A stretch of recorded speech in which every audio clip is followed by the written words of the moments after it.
Alright, I'm going to work on taking the Hendey apart further so I can give it a much better cleaning and hopefully we'll be able to paint this thing, make it look prettier.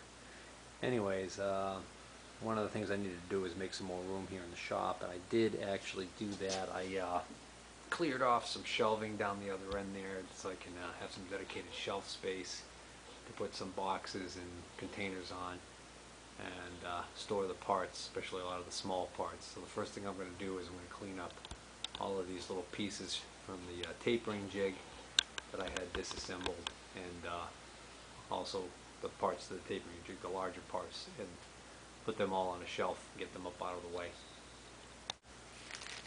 I had this bag of 4 screws right here that I bagged a while back. There's a little bit of rust on them because I think these were at the top of the bulkhead stairs. I forgot them up there.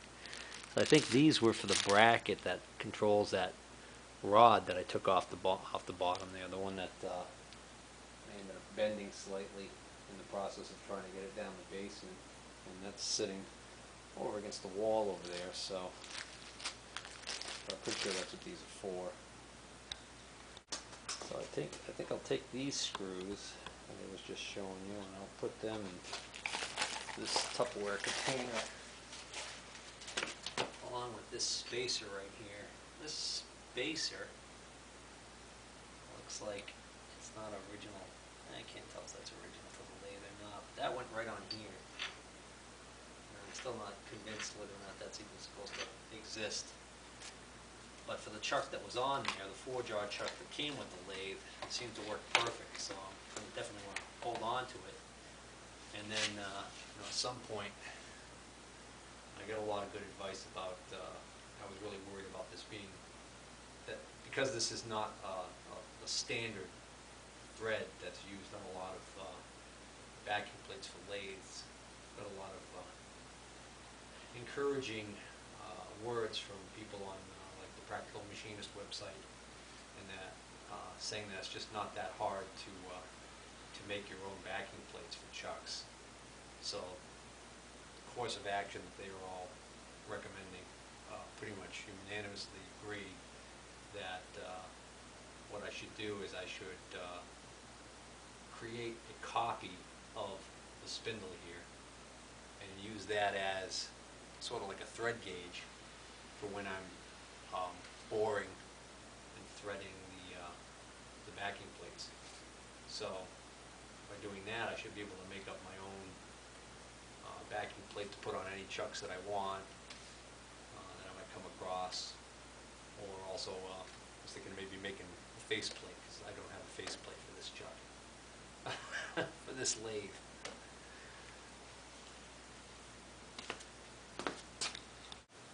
So I'm going to take off this micrometer stop.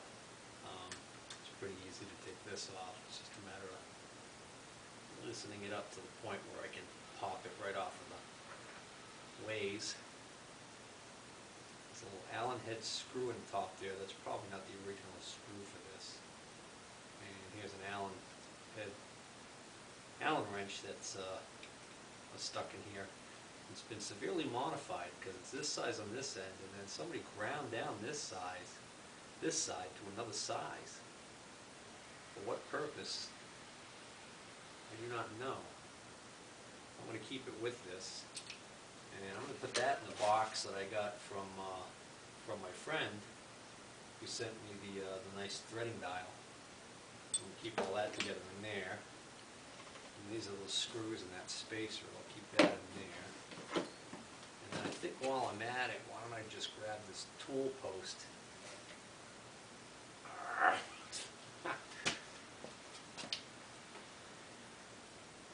Now that is tight. Gonna need an Allen wrench. Probably saying to yourself, but Steve, that is an Allen wrench. Well, what I meant was a regular, instead of a T-handle, one like this, so that I can put a helper on there.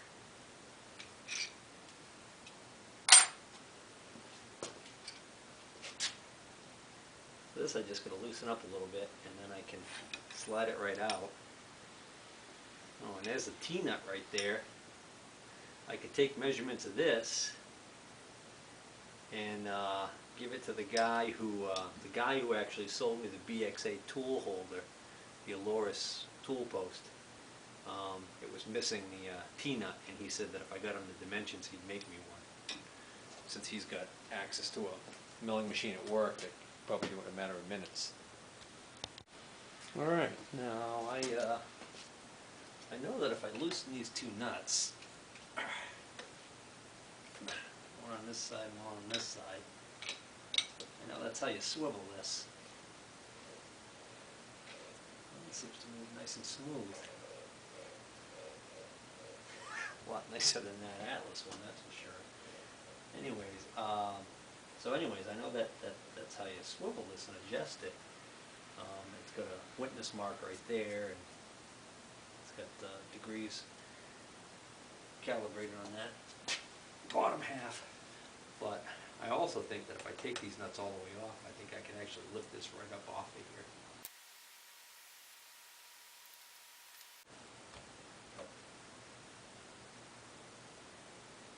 Piece of cake. Nice and oily, that's a good sign.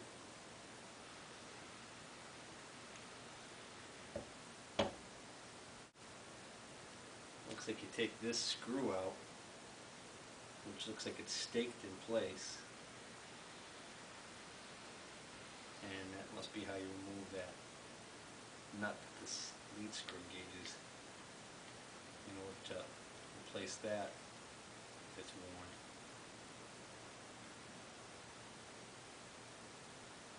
So, alright, I'm not going to worry about that right now. Let's see what we want to do here. Will these nuts come out of these slots? If I get them in the right spot. It looks like if I come around the corner and then come to the middle, they come out. Isn't that ingenious? That's cool. Alright, now put those back in these holes and put the nuts back on. And then I'll know right where they are when I go to put this back together. Wonder what this big screw is all about. It looks like a screw head, but it's got a hole in the middle and it looks like it says oil. And I betcha, yeah, I betcha that corresponds with this hole right here. So when you line this up in the right position, I betcha there's a way to get oil down inside here. So is that how you oil? That must be what oils this screw for the cross feed, the cross slide. So we need to back this all the way out until that hole's exposed. Yeah, there's the word oil. I bet you that's an arrow pointing to the hole that's going to line up with that. Yep, there you go. Can you see it? There's a hole right there that appears to be completely clogged with chips right now. Not anymore. Alright, so that hole, put the oil in there, have this set just like that, and the oil will go right through and oil your lead screw for the cross slide. Cool beans. Now I noticed before that when I had this tapering jig off, that let this move freely back and forth. And when I was unscrewing when I was turning the lead screw, like I am right now, it actually kind of wanted to unscrew that way. So it's actually coming out right now, going in that direction. And I get to a certain point and it stops because I realize what's happening is it's pulling this piece all the way over. So the end of the lead screw comes into the bottom of this right under here, where you can't see that there is a nut. So right now I'm on the end of it. The handle's actually turning over there. So I think if I hold this handle, I can actually unscrew this nut. I think that's going to allow me to slide this whole block right off. Once I do that, I think I'll be able to unscrew the lead screw completely out of this And then once I do that, maybe this whole piece right here will slide right off. So let's start with the first assumption, that this nut coming off is going to allow me, I'll feel a washer from that to pull this off. Oh, there is a washer. Ooh, big special thick one. Okay. This is the piece, by the way, that I would love to get a replacement one because it's got this homemade fab thing on the end here, which isn't quite right, which I talked about in some earlier videos. But that's going to be a tall order. Put that on my wish list. So now, this. Yeah, you know what, though, that's not going to work. The reason why I don't think it's going to work is because there is a wider part at the end of the screw right here, so I bet you this is going to stop when I get to a certain point. Let's see. Yeah, right there. Alright. Ha.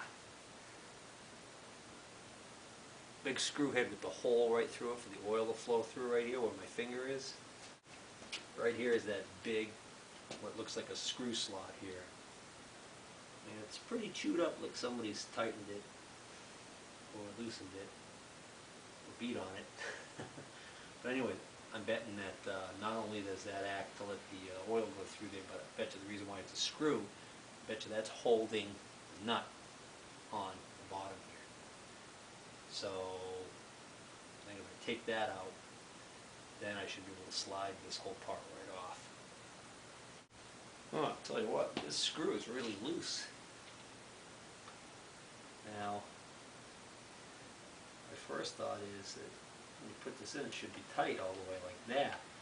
But if it's tight all the way like that, the slot of the screw does not line up with, there's actually a groove on the top here. And that must be for oil to run through. So in order for this oiling feature to work properly, that screw has to stay like that. But let's take it out. See if I'm right. Well, that being the nut underneath there. Yep, sure looks like I see that color, that almost like brass color. Copper like brass alloy or whatever the heck it is.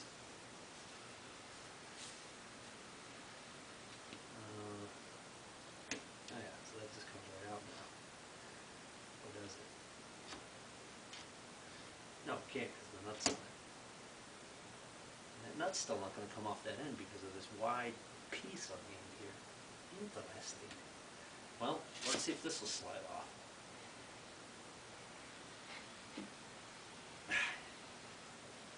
It's tight, but I was just going to say there should be jibs there, and there are. Jibs. Oh, let's see.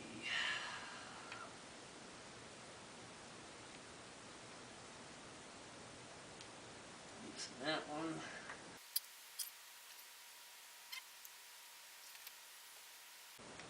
Why would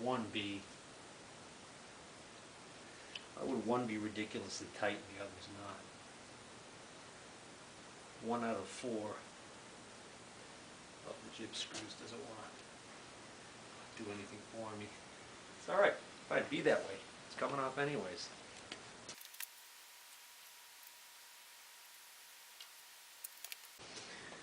Oh yeah, look at the years of crud and, well, more importantly, shavings. Now, I would think you don't want shavings down inside here, where your threads for your screw are. I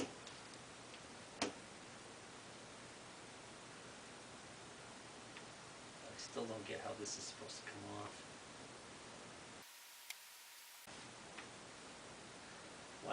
that nut looks beat. Wow, that's a lot of play on that.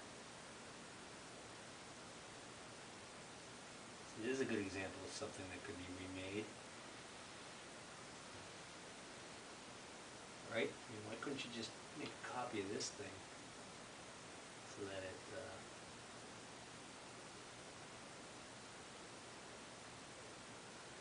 that's nice and tight?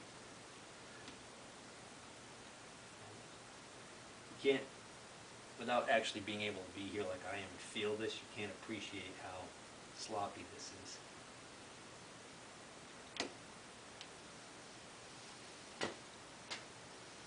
Look how hard it would be to make one of those. I wanted you to really appreciate how sloppy this is. First off, notice how beat up it is.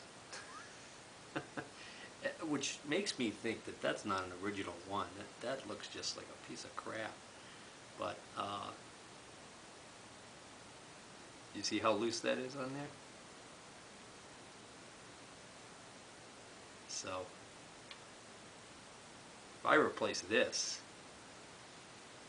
you can imagine how much play it's going to take out of this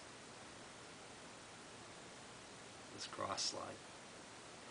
Alright, so plan B to get this out, because I don't think this little collar on the end comes out, is going to be to just take the handle off, and hopefully the handle in this collar right here will come off, and then the thing will just go out that way.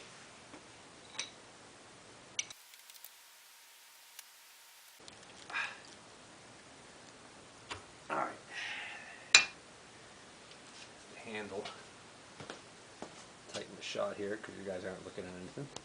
Alright, so I just pulled this back to get the handle off, and now it's just a matter of, it looks like this just slides right off too.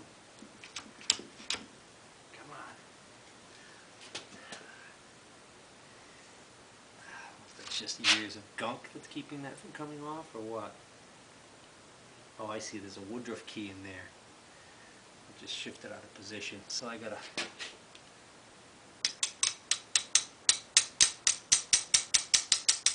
tap this back on, get my pick this Woodruff key out.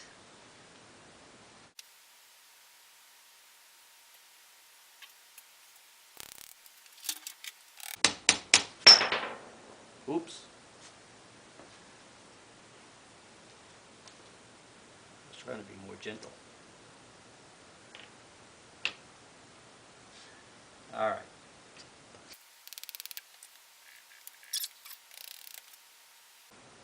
This is an interesting little setup over here. Not sure what's keeping this from going through now. I mean, there is a lot of crud here, but that's not it. There is a Woodruff key that's pretty stuck in there, and it turns out that that wasn't keeping that collar. That wasn't keeping this collar on. But there's this interesting deal here, which is, this looks like it's just the place where the line is for this to line up with. But it's got a screw. Almost looks like it clamps on. And that it does. Alright. Doesn't look like that. I don't know if that's original. Alright. What's holding the sleeve on? Can't tell.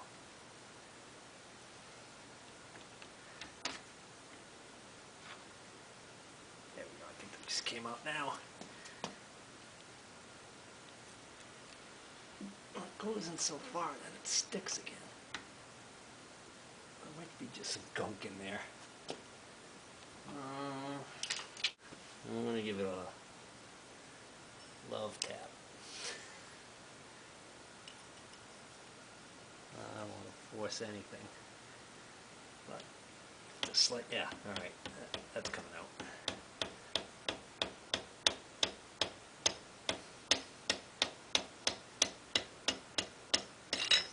Oop! Don't drop that.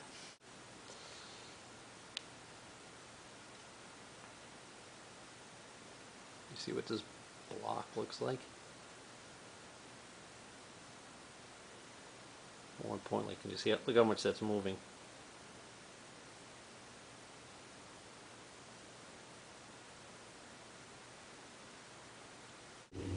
By opening this all up, I can clean out all of these chips that are stuck in here and been in there for a long time, and clean that all out, clean out all the oil galleys.